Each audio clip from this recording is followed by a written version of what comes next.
Assalamualaikum warahmatullahi wabarakatuh. Perkenalkan, nama saya Sintia Wardani Hafitasari. Di sini saya akan memaparkan materi tentang kerangka kerja manajemen sumber daya manusia guna memenuhi tugas mata kuliah pengantar manajemen dengan dosen pengampu yaitu Bapak Suryadi SEMM. Baiklah, yang pertama yaitu ada pengertian manajemen sumber daya manusia. Saya mengambil dua pengertian dari dua ahli, yaitu yang pertama menurut Kurzweil, yaitu part of the process that help the organization achieve its objectivities, yang mana artinya yaitu bisa diartikan manajemen sumber daya manusia adalah bagian dari proses yang membantu organisasi untuk mencapai tujuannya. Yang kedua yaitu menurut Guest tahun 1987, Human Resource Management comprise a set of policies designed to maximize organizational integration, employee commitment, flexibility, and quality of work.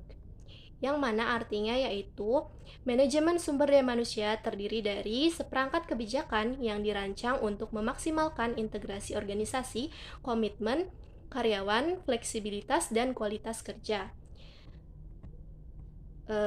Dari dua pengertian itu dapat disimpulkan bahwa manajemen sumber daya manusia adalah pengelolaan sumber daya manusia sebagai sumber aset yang utama melalui penerapan fungsi manajemen maupun fungsi operasional sehingga tujuan tercapai.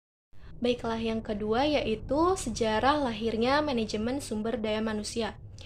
Revolusi industri di Inggris merupakan tonggak sejarah dalam menandai diperlukannya sumber daya manusia. Di zaman ini terjadi penggunaan tenaga kerja secara besar-besaran yang menuntut pemilik perusahaan memulai memikirkan gaji, penempatan, perlakuan terhadap karyawan termasuk kesejahteraannya.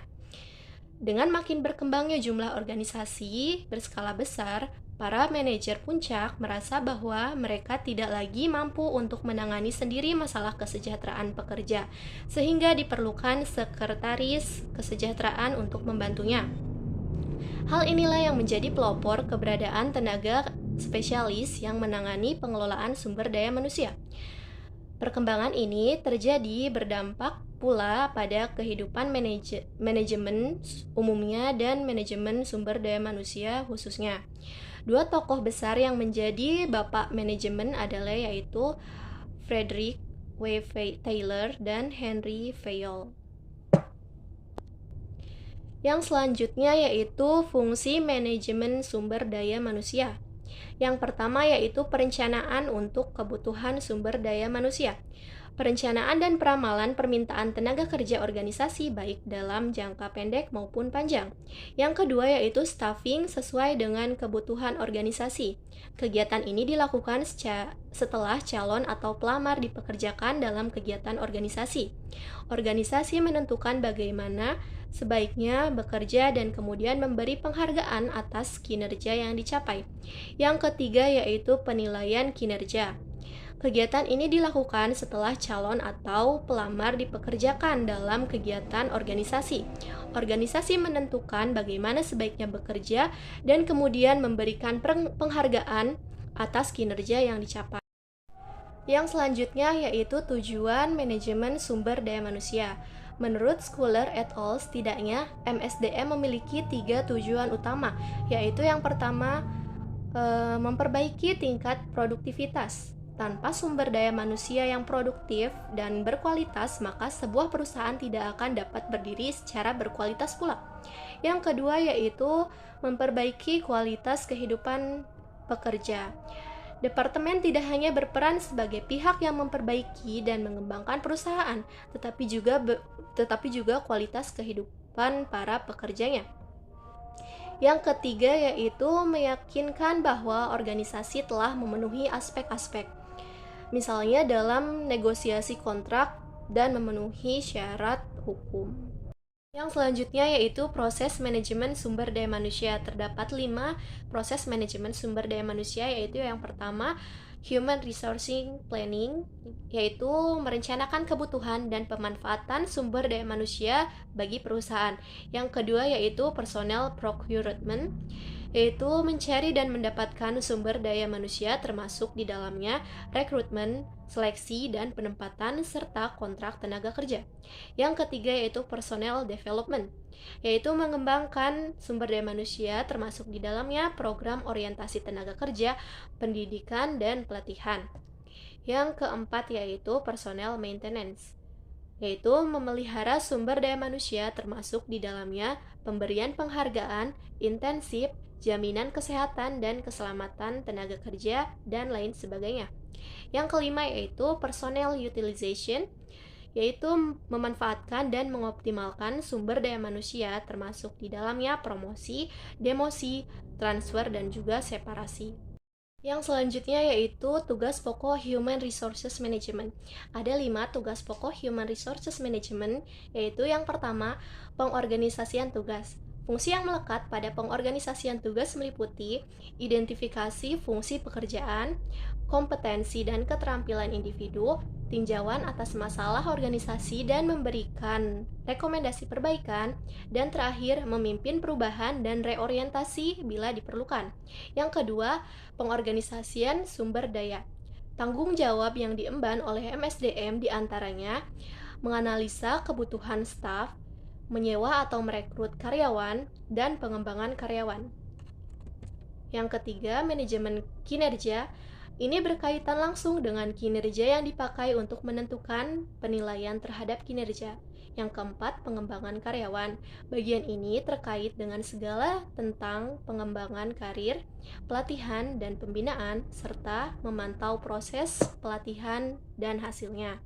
Yang kelima yaitu manajemen penghargaan. Bagian ini mengisyaratkan sejumlah tanggung jawab dalam membangun sistem pengupahan yang seadil-adilnya. Yang selanjutnya yaitu masalah manajemen sumber daya manusia. Ada 6 masalah manajemen sumber daya manusia, yaitu yang pertama, masalah eksternal, menyangkut keragaman budaya dan sikap, keragaman melalui imigrasi dan migrasi, serta keragaman dan profesional. Yang kedua, masalah-masalah ekonomi global. Yang ketiga, masalah-masalah pemerintahan. Yang keempat, masalah organisasi. Yang kelima, masalah-masalah profesional yang menyangkut sertifikasi, kebutuhan-kebutuhan profesional lain, manajemen sumber daya manusia dalam perspektif. Yang keenam, yaitu masalah manajemen sumber daya manusia internasional seperti penanggulangan masalah SDM internasional, masalah keragaman gugus kerja, kesadaran budaya, asumsi, struktur departemen, dan hak tenaga kerja. Yang selanjutnya ada tantangan manajer sumber daya manusia. Ada 2 tantangan yaitu eksternal dan internal. Yang pertama yaitu tantangan eksternal, yaitu perubahan lingkungan bisnis yang cepat. Untuk menghadapi tantangan dalam menghadapi perubahan lingkungan yang cepat ini, perusahaan perlu menetapkan kebijakan sumber daya manusia. Yang kedua yaitu globalisasi. Globalisasi ini menuntut perusahaan untuk menghadapi perubahan serta persaingan bisnis yang semakin cepat. Yang ketiga yaitu peraturan pemerintah. Setiap perusahaan harus memiliki sumber daya yang mampu membuat keputusan dan kebijakan dan bahkan melakukan operasional bisnis sesuai dengan peraturan perundang-undangan dari pemerintah. Faktor yang kedua yaitu faktor eksternal. Yang pertama yaitu posisi organisasi dalam bisnis yang kompetitif. Untuk mewujudkan organisasi atau perusahaan yang kompetitif, diperlukan berbagai kegiatan MSDM yang dapat meningkatkan kemampuan SDM.